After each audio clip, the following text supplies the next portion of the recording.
Hi, I'm Scott Davis. Welcome to New World Birth. By accessing this presentation, you're inviting me to share this information regarding our passage through this challenging and very hopeful time. And this is the January neutrino forecast for 2014. Human design is based on four ancient wisdom systems as a bridge to understanding our potential to discover our path to making decisions that are correct for us as individuals, and those traditions are astrology, the I Ching, the Hindu Brahmin chakra system, and the Kabbalistic tree of life. And you're probably wondering how all these systems work together. Well, we start by looking at the sun and the nodes and the moon and all these other planets as we would in astrology, but instead of relating them to zodiacal constellations or to each other by the angles that they make, we look at them in relation to the hexagrams of the I Ching. And this blow up here of that same Rave mandala, we can see all the way on the outside, these stacks of lines are representing the different hexagrams that are associated with this. And then what we do is we take those hexagrams and they're mapped to specific locations here in the body graph. For instance, at the beginning of January, we have the sun in Capricorn, but it's also in the 38th hexagram along with Mercury and Pluto. And you can see by looking at this, we've got, you can see over here we have Saturn and Scorpio. The moon is also in Capricorn right at midnight, just after popping the champagne there. In the 58th hexagram, Venus is over here. It's in the 60 at almost the end of Capricorn. We have Neptune here is in the 55 in Pisces, Uranus in the 17 in Aries. Anyway, you get the idea. So what we're looking at is that the shapes inside of this body graph are called centers, and they represent the next stage in evolution from having 7 chakras, which is what human beings had up until 1781, to anyone born after that point. It has had a new design because of a mutation where we have these 9 centers. The black strips of paper on this diagram represents the gates that are being activated by the sun, the planets, the nodes, regardless if they form a channel. I'm not going to be following the moon in this demonstration because it moves so fast that it activates 3 to 4 gates in a day. So let's just talk about the sun in the 38th hexagram. It's mapped to this opening down here in the 38th gate. This is the gate of the fighter, opposition, the ability to preserve individual integrity through opposition to detrimental forces, like located right here in the middle on the left edge of the root center in an individual channel called struggle, the other end being the 28 up there. And I found human design to be is really amazingly accurate, and it's what I use my primary tool when I provide a reading. These following are the hanging gates or potentials at the beginning of January. Like I said, we have the sun, we've got Mercury, we've got Pluto, all here in the 38. We've got the Earth over here in the 39. The north node is here in the 28. The south node is here in the 27. We have Venus in the 60th gate of limitation. Mars is in the 48th gate of the well, looking for depth. Jupiter is here in the 53, wanting to begin something new, start something. Saturn up here in the 43 is about having thoughts that could be freaky, could be genius. Depends on how they're delivered to the listener that have been invited, and whether they've been talked about by the steps that it takes to go from A to Z, as opposed to just jumping there. Uranus is here in the 17th gate. This is about opinions. Uranus is unpredictable, so we might get some pretty unexpected opinions from people around this time. Neptune over here in the 55, that's the gate of spirit, and we've already talked about Pluto being in the 38. Obviously, not every gate activation forms a channel, but this information can be very helpful if you know your own human design chart, because some of these transits will form channels with potentials in your personal body graph. And you can get your human design chart by going to jovianarchive.com, clicking on the button that says Get Your Free Rave Chart, and entering in your birth information. Almost all of January, we have the channel of struggle. This time, what's really holding it down is we've got Pluto in the 38, and we have the North Node in the 28. Creating this definition, we've been feeling this struggle for months. It was here almost all of November. It was here every single moment of December. And it's going to continue to be with us until the 31st of January. This brings experiences where people struggle against overwhelming odds through this archetypal hero's journey of fighting for our purpose that empowers others to stubbornly fight for what holds meaning for them. And this is about empowerment that comes from being who we are meant to be instead of just following the conditioning of our families, schools, religions, and governments. As an individual channel, it's said to be deaf, so folks don't really hear others and become distracted from their authentic path. To me, the key to utilizing this energetic is that the struggle is worthwhile when we're fighting for something that has meaning and purpose in our lives. We've had this for several months to learn from our struggles or just simply be conditioned by them.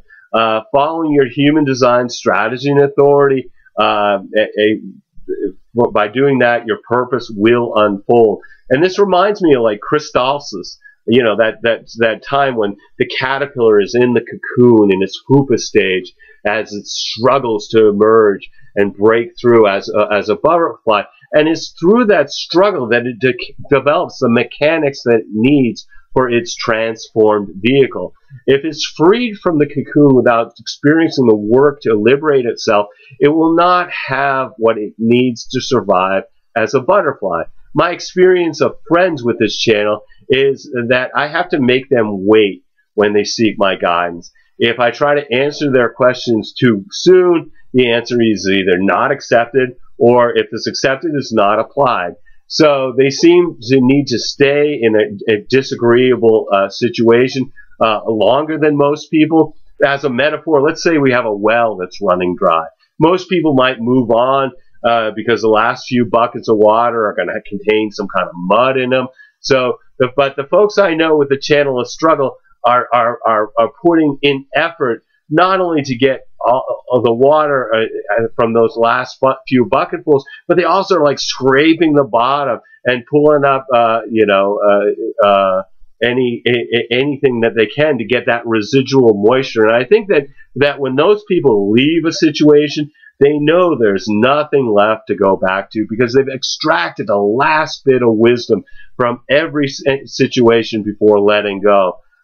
And then, you know, the thing to think about too, for those of us who have definition in the integration channels, if you've got the 34 or the 57, the 10 or the 20, the 28 can act like a siphon, and as it pulls in our instincts for survival into the struggle. I have the 34, and so for me, I've seen my power depleted by the struggle of others.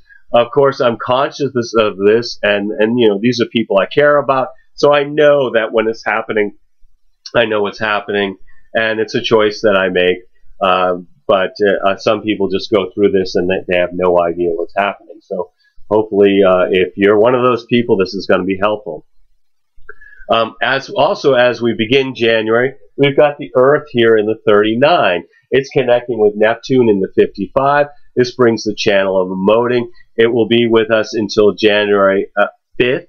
And so this is a time period when people feel the pressure in the form of emotional wave. The best way to deal with this level of sensitivity is to appreciate the highs as well as the lows. and the lows as well as the highs, recognizing that it's all part of our human experience. And it's temporary for those of us who don't have that channel in our birth chart, but it really can yield some wisdom as long as we stay present in moving from hope to despair, back to hope. It's a wave. And you can really also use this to tap into greater creativity by using our melancholy or that feeling of being blue in some sort of artistic or creative expression. This also brings deeply romantic and acoustic sensitivity, so listening to music or talking with our loved ones is also favored. So let's talk about the daily energy. January 1st, the sun is in that 38th hexagram, at which the Rave Ching describes as the fighter, opposition, the ability to preserve individual integrity through opposition to detrimental forces. And right after midnight, it's in the second line of the 38th hexagram, and the sun's exalted in the 38th second line because Pluto's presence is there also in the second line. So this is a rare union of the Gregorian for the Gregorian New Year, which is keynoted as politeness, opposition that does not transgress normal codes of behavior, the value of discretion. And it's there until 4:05 p.m. Eastern Standard Time. And again, all these times I'm going to give you are going to be Eastern Standard Time, so you're going to want to convert them to your local time in order to know when these shifts are occurring.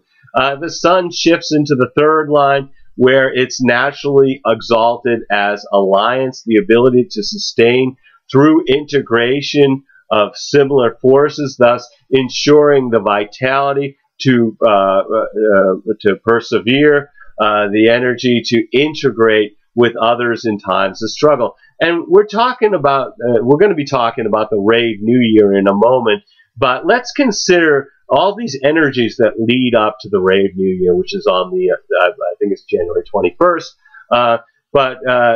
You know, because what people who are celebrating the new beginning of New Year's 2014, what they're going to be experiencing is opposition in the form of the 38, and its polarity with the sun is where the earth is in the 39. That's obstruction, you know, provocative energy, which can create dilemmas and situations. It's just not the energy for completion. And we're going to get to that when we discuss the gate right before the 41, which is the 60 limitation.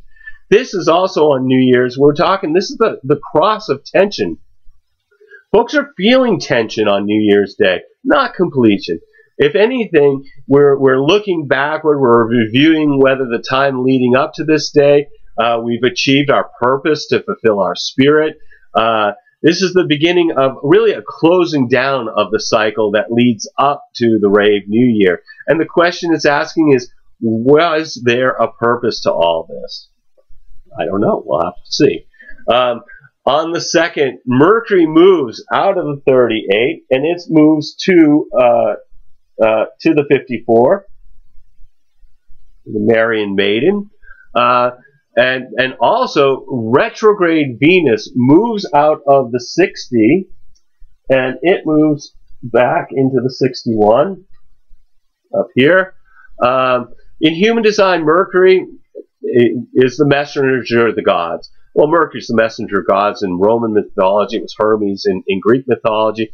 It's the messenger of gods in astrology. It's about communication. But human design, we're looking at the expansion of human consciousness through communications, and not just as words, but also as music. What do you need to communicate in this life? This might be experienced as a time where people are communicating more about their ambition to rise up the social ladder of tribal support, or as its mundane social context, but it's also through one's mystical and cosmic relationships. The first line is of influence, where people might enter into discussions through secret relationships to achieve influence and increase power. In human design, Venus is very powerful, but it's also very deeply misunderstood.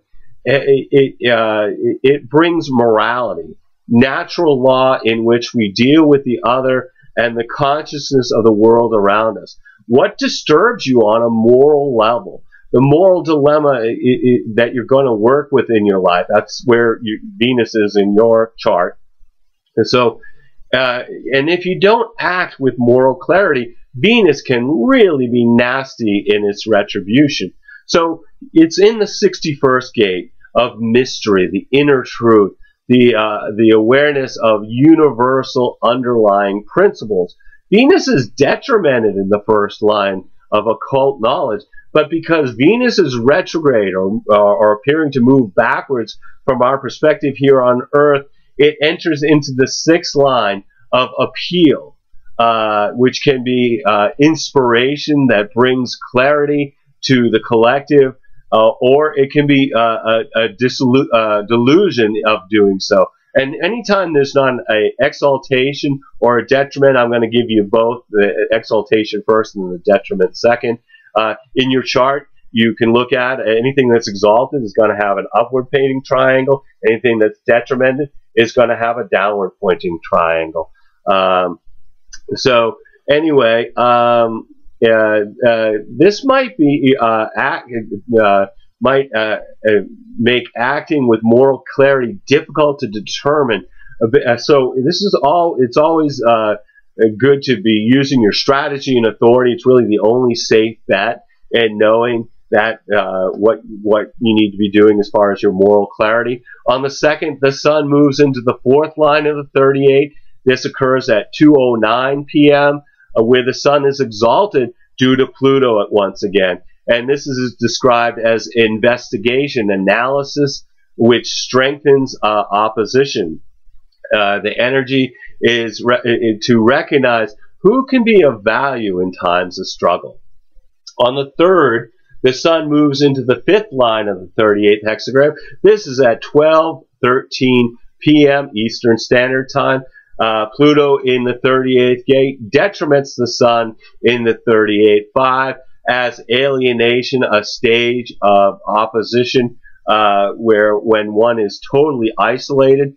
Detrimented, it's the energy for stubbornness, so that's so strong that it's difficult to recognize that there are others who might be helpful in times of struggle. On the 4th, the Sun moves into the 6th line of the 38th hexagram. This occurs at 10:17 a.m. The Sun in the 38th-6 is misunderstanding, opposition without basis, energy which attracts misunderstandings and stubbornness in the face of opposition. Exalted, there is an energy to clear up misunderstandings. Detrimented, the stubbornness is to maintain one's position as the root of struggle is the misunderstanding. And then on the 5th, the Sun moves out of the 38 and moves into the 54. And then the Earth moves out of the 39 and it moves into the 53. And when the Earth moves out of the 39, we lose that solar plexus definition. This shift happens at 8:21 a.m. Eastern Standard Time. The Sun in the 54th gate of ambition, the Marian Maiden. This is interaction in its mundane social context, but it's also through one's mystical and cosmic relationships. The first line is influence, the ambition energized through secret relationships which fuel influence, the ambition which demands a formal recognition, which limits influence. So basically, on one level, the exaltation, we're willing to maybe limit a relationship that's limiting our influence. Whereas the detriment is we're going to give the energy to the relationship and not be able to really pursue our ambitions. And you know, here again, we're progressing towards the Rave New Year. The Sun in the Marian Maiden and the Earth in the 53, which is beginnings. This begins a real process where we hit the stage where we're actually here to look clearly. Coming from the 38, where we are asking, have we found our purpose in life from this previous cycle? Now we get to the 54. This is ambition and transformation, and the 53 is about beginnings to look forward. So what are the questions that are coming up? We're looking at, who are my allies? Who can I work with? Who can I trust? Who can I rely on? And who have I not been able to rely on? You know, that's what comes up with this transition. And then on the 6th, Mercury moves from the 54. Well, we got to keep that there. Don't be going nowhere here. And Mercury moves up into the 61, where it's joining Venus. Again, Mercury is communication. So what do we need to communicate in the 61? Your inner truth. The first line is detrimented with Mercury in occult knowledge, where this pressure to know the mysteries can be so strong that one is eventually incapable of handling exoteric realities. This begins a time period where folks will be discussing the mystical and engaging in thinking about knowing the unknowable. The Sun moves into the second line of the 54 on the 6th at 6:25 a.m. Eastern Standard Time. The Sun in the 54 too is keynoted as discretion. The energy of restraint fuels ambition as the positive and ambition energy to fuel that. Okay, restraint fuels ambition. That's the positive aspect. The negative aspect is that ambition energy can also fuel disloyalty in its detriment. On the 7th, we have the Sun in the 54. It's in the third line. This is at 4:30 a.m. Eastern Standard Time, which is covert interaction, the drive when blocked to use secret means or attraction to fuel ambition and overcome the obstacle. On the 8th, Jupiter retrogrades from the 53 back into the 39 here. So it moves backwards from our perspective here on the Earth. And this change brings back this definition, and also brings back the defined solar plexus. And Mars is also moving. It moves out of the 48 and into the 57. In human design, Mars is an extraordinary yet immature energy resource. It lacks refinement. It demands that we slowly refine the energy to maturity over time by following our strategy and authority. Mars energy is subject to outbursts. It's in the 57. This is the gentle, extraordinary power of clarity. It's detrimented in both the 4th and 6th line. Overall, this brings more energy to our intuitive insight. Jupiter in human design is generalized law. It's electromagnetic central operating theory for the way in which the solar system operates. Living by the law can you can gain great good fortune. Activations in human design if we look at that in our human design chart, they tell us the law that we must live by. To benefit from the generosity only comes from deep obedience to honoring your own law.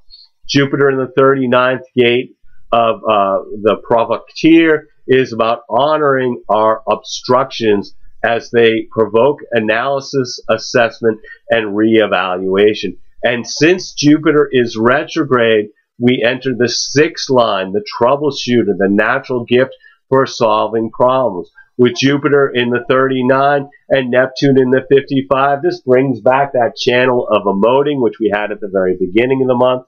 And it's going to be with us until March 14th, 2014. This is going to be, again, it's a time period where people feel the pressure in the form of this emotional wave that's increasing our level of sensitivity, where we hopefully are appreciating the lows as well as the highs, recognizing this is all part of the human experience. And that for those of us who don't have this channel in our birth charts, just know this is temporary.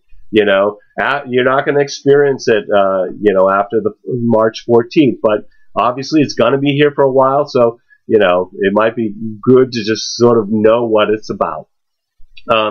You know, this can bring lessons that really yield wisdom if we can just stay present as we're going from hope to despair back to hope. And this is it really could be very great for creativity, because both of these individual channels are fueling give us a sense of melancholy, that kind of blue feeling. And what you really want to channel that into is some form of artistic or creative expression. This also brings really deep romantic and acoustic sensitivity, so listening to music or talking with a loved one is particularly favored. On the 8th, the Sun moves into the 4th line of the 54 at 2:34 a.m. Eastern Standard Time. It's described as enlightenment or endarkenment. It's one of the most mystical of positions. There's neither an exaltation nor a detriment, for in truth they are the same. On the 9th, Mercury moves out of the 61 and moves down here into the 60. So in this gate of limitations, and so again, Mercury is here to expand human consciousness through communications. What are we communicating? We're probably talking about limitations or our acceptance of limitations. The first line, Mercury, is detrimented. It's a restless energy when confronted with external limitations. Also on the 9th, the Sun moves to the 5th line of the 54th hexagram. This is at 12:39 a.m. Again, Eastern Standard Time. The Sun is exalted in the 54-5, magnanimity, the natural authority and actualizing spirit in a position of power that can have genuine and fruitful relationships with the less advantaged. Then later on the 9th, the Sun moves into the 6th line of the 54, and this occurs at 10:44 p.m. The Sun in the 54-6 is selectivity, the energy to restrict relationships that hinder our ambition as the positive side, or on the negative side, waste of energy in maintaining those types of relationships. The 10th, the Sun moves out of the 54 and moves into the 61. The Earth moves out of the 53 and it moves into the 62, which gives us that channel defined, which then defines the throat and the oscillator. Stay. Okay. We'll see how obedient they are. Anyway, this shift happens at 8:49 p.m. Eastern Standard Time. The Sun in the 61st gate, it's mystery, the inner truth, the awareness of universal underlying principles, and it's detrimented in the first line of occult knowledge, where our reliance on secret knowledge and it increasingly demands ascetic withdrawal and leads to obscurity. With the Earth in the 62nd gate, which is the gate of details, And Uranus in the 17th gate of opinions, we have this channel of acceptance until the 16th. This is part of the understanding circuit of the logical collective channels. It brings the ability to see the bigger picture without getting bogged down in the details. It's important during this definition to look at all the relevant facts and details, or this vision will falter. It's a projected channel, so this expression needs to be invited to keep your detailed knowledge of the bigger picture. So keep your keep your detailed knowledge of the bigger picture to yourself unless it's asked for. If you want to keep if you want to avoid people thinking that you're boring with all your unnecessary detail. This is a time when folks are more organized. They're looking for to improve logical patterns for the future that can be shared with the collective. And now we're continuing to progress towards the Rave New Year with the Sun here in the 61, the inner truth, the Earth in the 62 of details. We're looking back, has our purpose been and spirit been fulfilled? Looking back, has there been who's been there for you and who has not, to lay the groundwork for a new beginning? And then now we look within ourselves for inspiration based on fact, based on what is possible, based on our authority and power to realize our potential. The Sun moves into the second line of the 61st hexagram on the 11th at 6:54 p.m. Eastern Standard Time. The Sun in the 61 second line is keynoted as natural brilliance, a gift for inspiration that is both attractive and beneficial to others, or in its detriment, the delusion that inspiration deceives recognition, that inspiration deserves recognition. On the 12th, Mercury moves out of the 60 and goes into the 41. Let's find a nice channel here for the 41.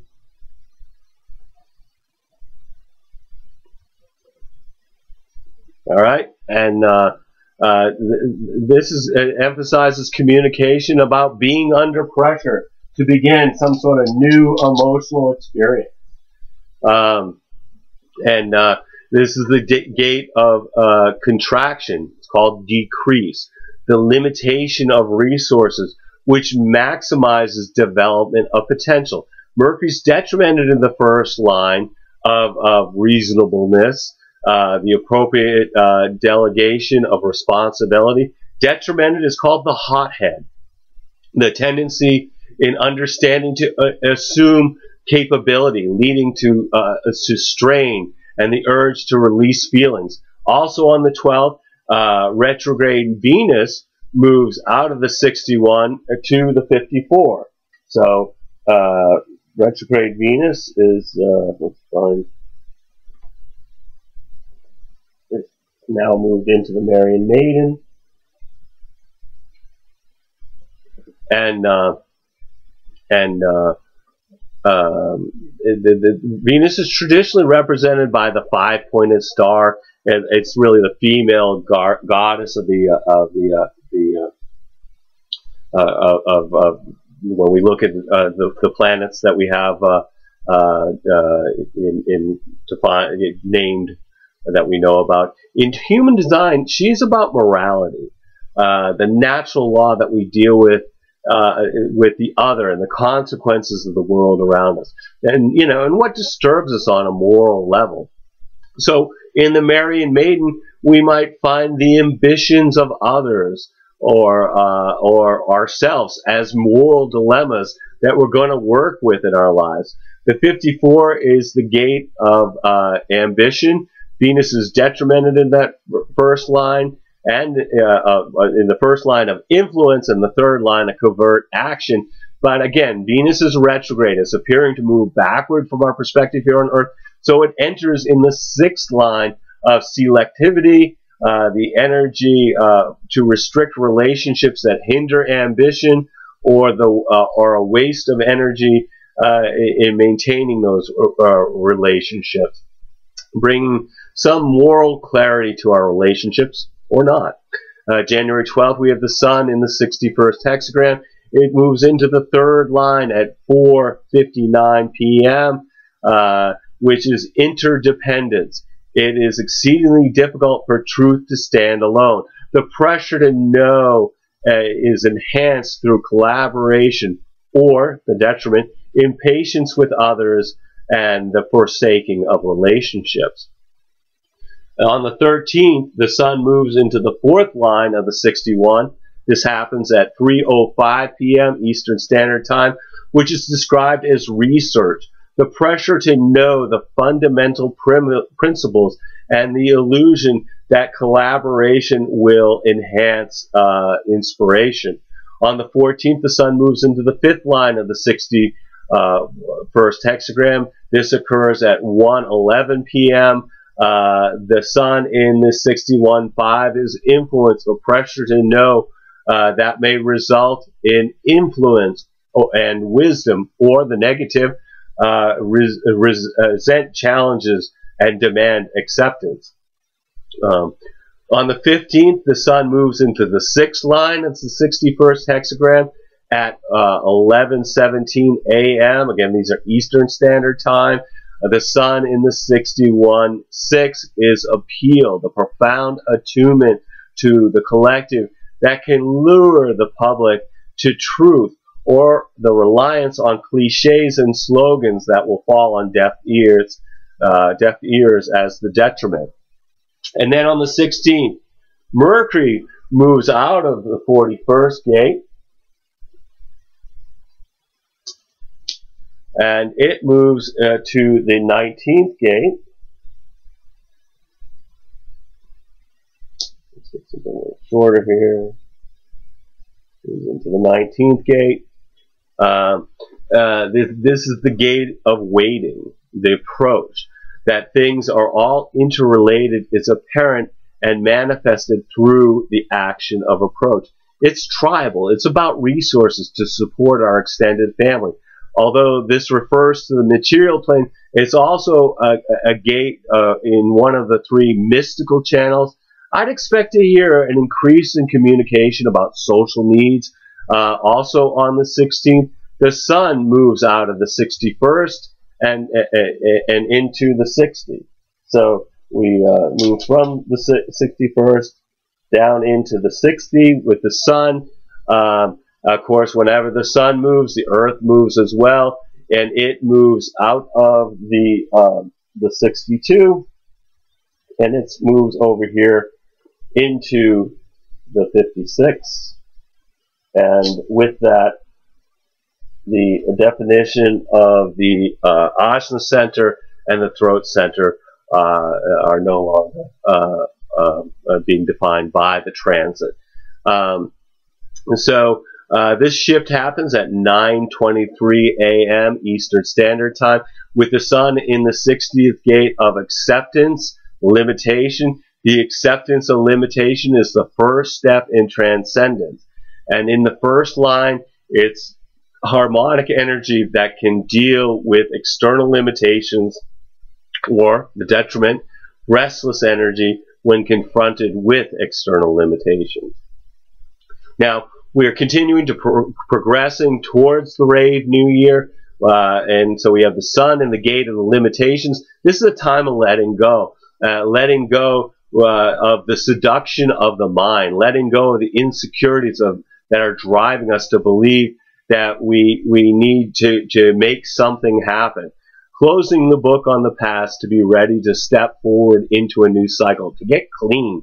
This is about transcendence of limitation through acceptance, letting go of being not self, letting go of the constant bombardment of dilemmas that our minds present for us and then distract us from our authentic promise, to trust ourselves through our strategy authority, to give up the game of trying to allow our minds to control our destiny.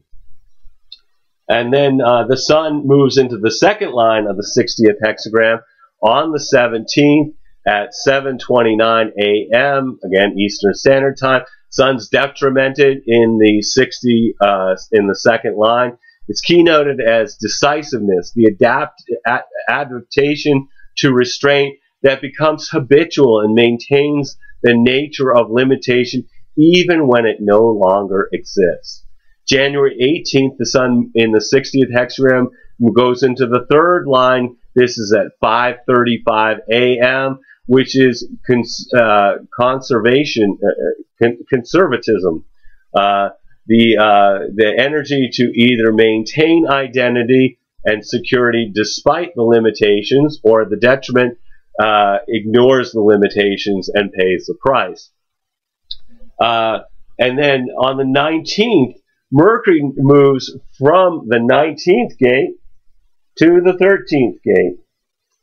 So again, Mercury is just a fast mover in these charts. And so we have Mercury here in the 13. And this is the gate of the listener, the fellowship of man. It brings an expansion of human consciousness through communications regarding universal ideas and values in an ordered framework which inspires human cooperation. So we'll probably hear more about topics like the age of Aquarius as a depersonalization for the good of the whole, which, by the way, the age of Aquarius doesn't occur for another 400 years, so but that's another story. But anyway, people are being conditioned by the belief that it's happening now or it's just about to happen. So I'd expect folks to share their experiences as we may find that, ourselves in this role of the witness for a few days. On the 19th, the sun moves into the fourth line of the 60 at 3:42 a.m. Eastern Standard Time, which is described as resourcefulness, the reasoned and intelligent maximization of potential within the limitations, or the energy to know rather than accept limitations at the expense of possible mutation, which leads towards depression as the detriment. So it's better to accept your limitations. Anyway, on the 20th, the sun moves into the fifth line of the 60th hexagram. This occurs at 1:48 a.m. The sun in the 65 is leadership, the energy that can handle dealing with limitations or not. And then later on the 20th, the sun moves into the sixth line of the 60th hexagram at 11:55 a.m., just a few minutes before midnight.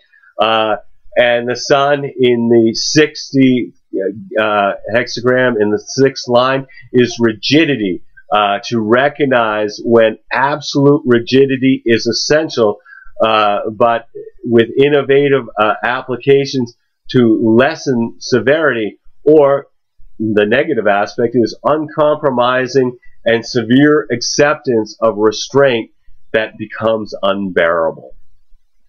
And then the 21st, here we are. The sun moves out of the 60th hexagram and it moves into the 41st hexagram. And of course, at that point, the Earth moves out of the 56 up here and it moves into the 31st hexagram and gate. All right.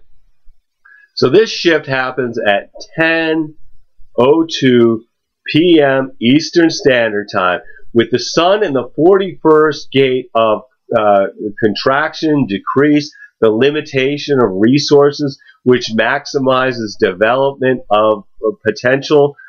In the first line, it's reasonableness, the appropriate delegation of responsibility, imagination to make the best out of very little, or a tendency in understanding to assume capability, leading to strain as the detriment.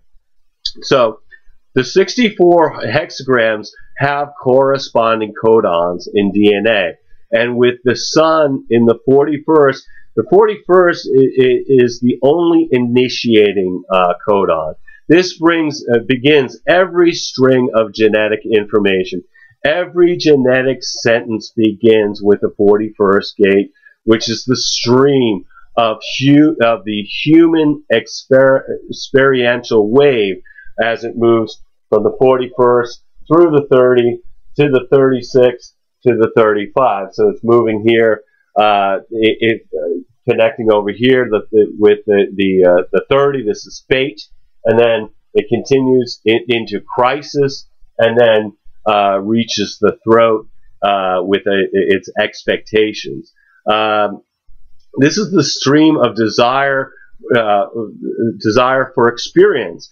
Entry of the sun in the 41st gate initiates a new human cycle on this plane. The 41st comes out of the root, which is a pressure center. So we have the pressure to start something. The sun in the gate of decrease in the channel of desire, we have the Rave New Year. This influences all forms of life at the beginning of this new solar cycle. Decrease is kind of like a gardener who cuts the plants back so that it can sprout anew.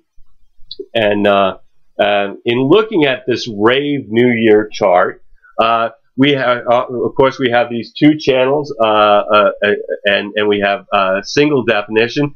This really brings focus without the ability to really reflect on different aspects, as a single definition kind of continuously flows continuously. Single definitions, particularly with all this individual channels, do not really need others to assist them. This can become a year where we're conditioned as, you know, we don't have a problem, you have a problem. These are both these individual channels, so they're both bring melancholy.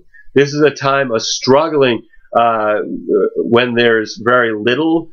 People may feel like they're on their own, and in the not-self world, people are looking for allies. And with Venus detrimented in the 54 in the first line, they may be socially misguided.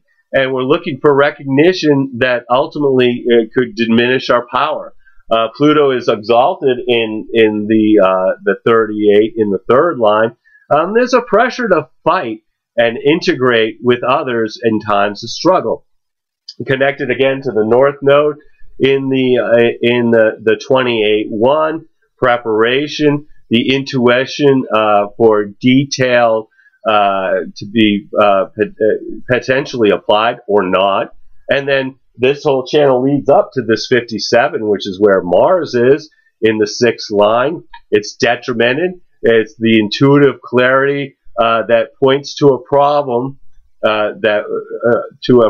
one is unable to solve due to circumstances, which can lead to frustration and anger coming from the struggle. And then we turn to the mirror image of struggle. With Jupiter is exalted over here in the 39.5. Neptune is exalted in the 55.4. We have moodiness and stimulation. And what's really interesting about these exaltations is the planets exalt each other.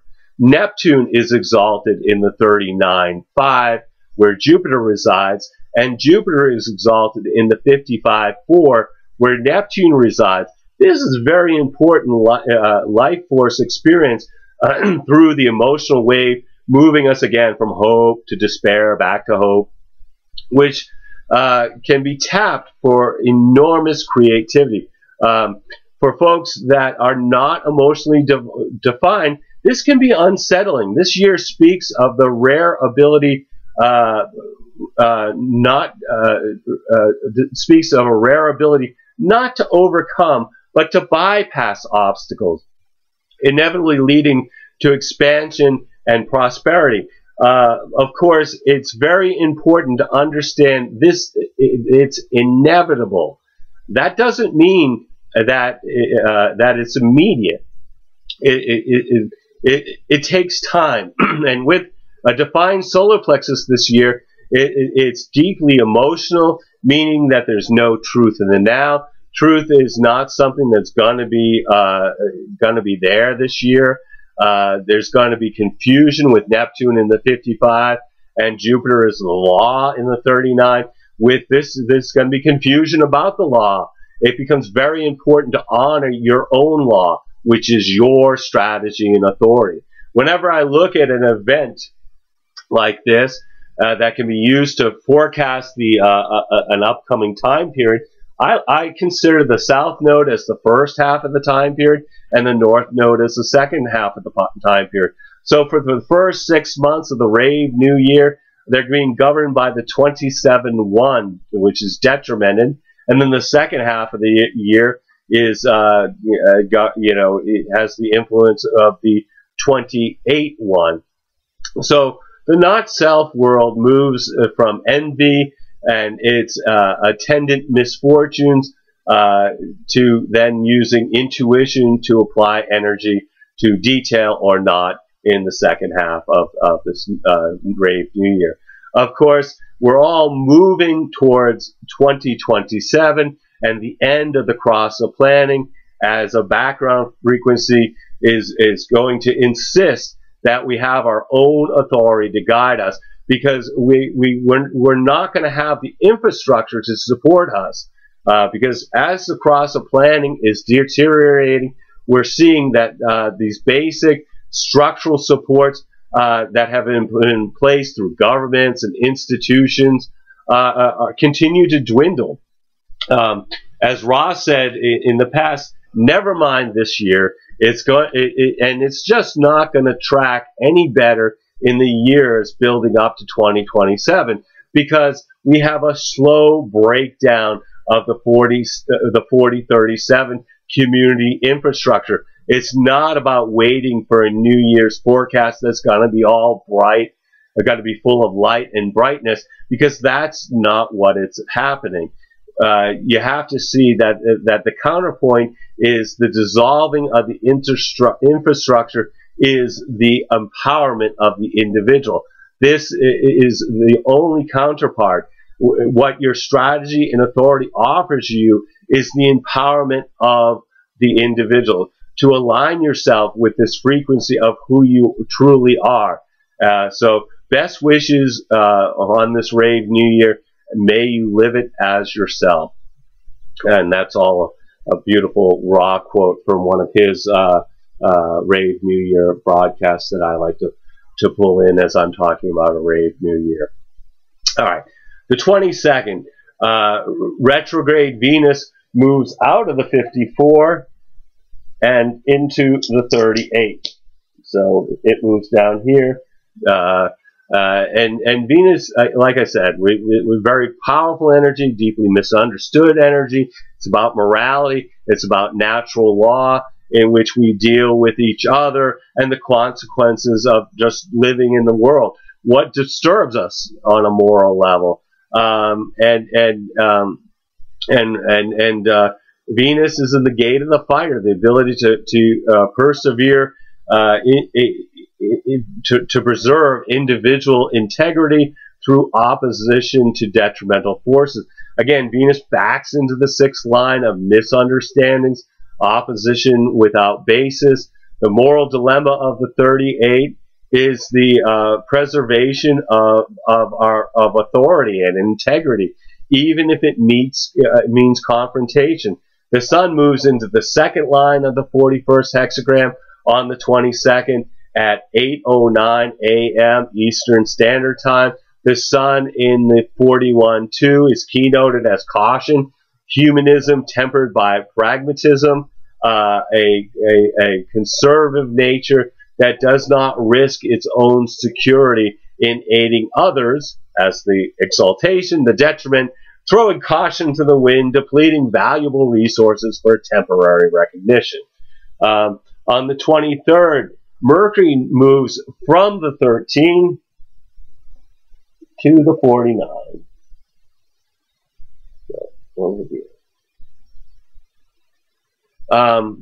And Mars moves from the 57 to the 32.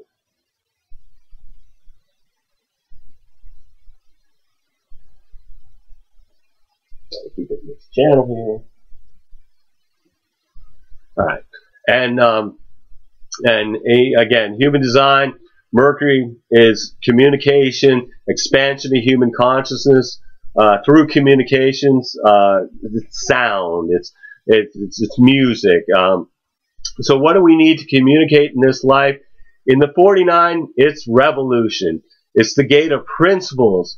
Ideally, the transformation of forms based on the highest principles and not simply power. People will probably be communicating about redistribution of resources to support their tribe. Mars in the 32nd gate of continuity, duration. The only thing that endures is change. It brings extraordinary and immature energy to the transformation. In the first line, we have Mars detrimented in conservation.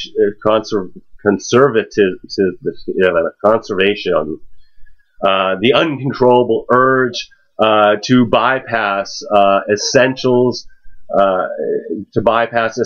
which inevitably lead to the disruption of continuity. Both Mercury and Mars have moved into tribal gates at this point, bringing more energy to the topics of support and resources. January 23rd, we have the Sun in the 41st hexagram, but it moves into the third line at 6:17 p.m. Eastern Standard Time, which is efficiency in terms of decrease. In terms of decrease, selfishness is justified. The energy that fuels the feeling of either personal ambition or the feeling to share. On the 24th, the Sun moves into the fourth line of the 41st hexagram. This is at 4:24 p.m., which is described as correction, successful adaptation to limitation, survival of the fittest, and the eventual flourishing or the detriment, the expenditure of energy on maintaining relationships that are costly and no matter how attractive they may seem. The 25th, the Sun moves into the fifth line of the 41st hexagram at 2:31 a.m. Eastern Standard Time. The Sun in the 41.5 is authorization, the external recognition of one's potential despite limitations. On the 26th, Mercury moves from the 49 to the 30.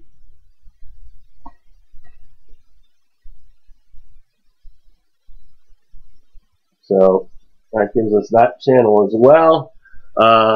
And again, Mercury communication, what needs to be communicated in the 30? Fate. It's the gate of recognition of feelings, the clinging fire. Freedom recognized as illusion and limitation as fate. In the first line, it's composure, the balance in face of disorder, stability and balance through feelings, the potential to hold on to. And then with Mercury in the 30, connected with the Sun in the 41, we have the channel of recognition until the 27th. This gives us a day to dream for the sake of the dream, without the expectation of the dream coming true or bringing lasting peace. This is part of the abstract collective circuitry, so sharing experiences about our hopes and dreams with others may have a profound ability to stir their feelings. I'd expect folks to be a little more restless in their experiences of a connection between the root and the solar plexus. Also, those of us who do not have that emotional definition of this channel and emoting, this can really bring some unfamiliar wave of emotions, a yearning to feel in order to learn. Comes from this pressure connected to the solar plexus. On the 26th, the sun moves into the 6th line of the 41st hexagram. Excuse me. At 12:39 p.m. Eastern Standard Time. The sun in the 41.6 is contagion. The law that the law that the maximization potential not only the maximization of potential not only ends decrease, but inevitably transcends, and such transcendence benefits others. And then the 27th, the sun moves out of the 41.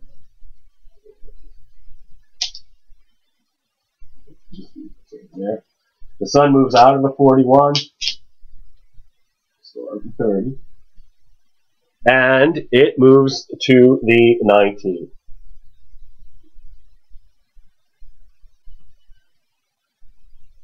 And then the Earth moves from the 33, and it moves out of the 31, and it moves to the 33. And this shift happens at 10:47 a.m. The sun in the 19th gate, waiting, again, this approach that all things are integrated is apparent and manifested through the action of approach. It's exalted in the first line, interdependence, the successful approach that does not lose its individual character in acceptance.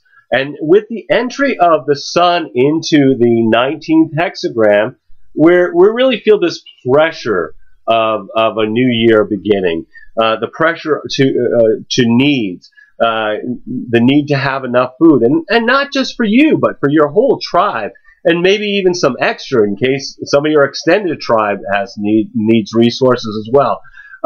To have all these needs rooted in the material demands of living in the tribe and in the community, the needs related to home and family, the pressure to have the needed resources really begins when the sun is in the 19th gate. And then the sun moves into the second line of the 19th hexagram on the 28th at 8:55 a.m. Eastern Standard Time. The sun in the 19.2 is keynoted as service, the dedication of personal resources as a result of external contact. Dedication and service is to the highest values, or indecision that eventually leads to compliance. January 29th, the sun in the 19th hexagram in the third line at 7:03 a.m., which is dedication, receptivity to approach that can only be maintained through vigilance, sensitivity and ease fueled by acceptance of others, or the need to be wanted it becomes hampered by oversensitivity. And on the 30th, the sun moves into the fourth line of the 19 at 5:12 a.m., which is described as the team player, the individual approach which attracts and accepts cooperation, the energy to seek out and exalt in company of others, or the detriment, the sensitivity energized by the limitations of others.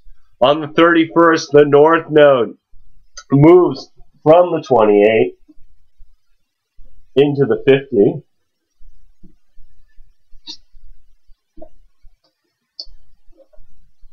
It's been a while. Into the 50, well, so just move to 27 too. So it will be confusing. And the South Node moves into the third gate here. which at that point, we no longer have the channel of struggle, and we no longer have a defined splenic center. And Mercury, it's a busy day. Mercury moves from the 30th gate to join Neptune here in the 55. So this is emphasizing communications about the abundance of spirit where it's joining Neptune. The 55 is keynoted as abundance. Abundance is strictly a question of spirit. In the first line, it's cooperation. It's the potential to cooperate with powerful forces for the benefit of spirit or not. The nodes are almost always retrograde, so it takes them a few months to back through a gate. So this shift is really significant, where it's moved out of the 28 to the 50, and out of the 27 to the 3. So first, we're in letting go of the channel of struggle, which we've been experiencing now for almost 3 months. The North Node in the cauldron of the 50 is about the preservation of children. The South Node is in the gate of ordering, the difficulty at the beginning, the fundamental challenge of limitation to transcend confusion and establish order. On the 31st, the Sun moves into the 5th line of the 19th hexagram at 3:21 a.m. Eastern Standard Time. The Sun in the 19.5 is sacrificed, the need to limit personal potential in order to achieve a target goal. So, no matter what these energies that are conditioning you during January, take some time out to be in the flow of the planet by being in nature, watching a sunrise or sunset, communing with the stars, being conscious of the moment through introspection, meditation, or just being truly present with somebody you love. Every single day we have is a blessing, no matter what the dramas are that are beckoning to distract us. We're all here just giving the performance of our lifetime on the world stage. Just take some time out to observe the play or the movie, as well as act your part by remembering you're a spiritual being that's having a human experience. I'd like to thank you for checking out New World Birth. The next segment of the Neutrino Forecast will be for February 2014, and it should be available on by February 1st, if not sooner, when we will come to look at the influence of the heavenly bodies as they transit through the sky and the hexagrams of the I Ching. You can check us out on Facebook and YouTube. I encourage you to share this information as videos or text as widely as you choose. I will be discussing the transits of 2014 and January on New Year's Day, and providing short human design readings to the participants of the Earth Needs Rebels show on Orion Talk Radio. That will be on Monday. That will be on Wednesday, January 1st, and then we will also, be having another show on February. Basically, the shows are the first weekday of the month, so just follow that along. Anyway, I invite you to contact me at newworldbirth@yahoo.com if you have any questions and wish to schedule a reading. If you've been thinking about getting a reading, please contact me. I would love to provide you a reading during these uncertain times. You'll need to either be able to call me in Maine in the USA, or we can connect with Skype to receive your reading. We're also accepting donations to keep these reports freely available. As always, I'm blessed that you have taken the time to connect with my passion for these ancient mysteries and their applications to our journey in this incarnation. The light in me honors the light in you. Namaste and Lakesh, And as Ra would say, love yourself. Till next time.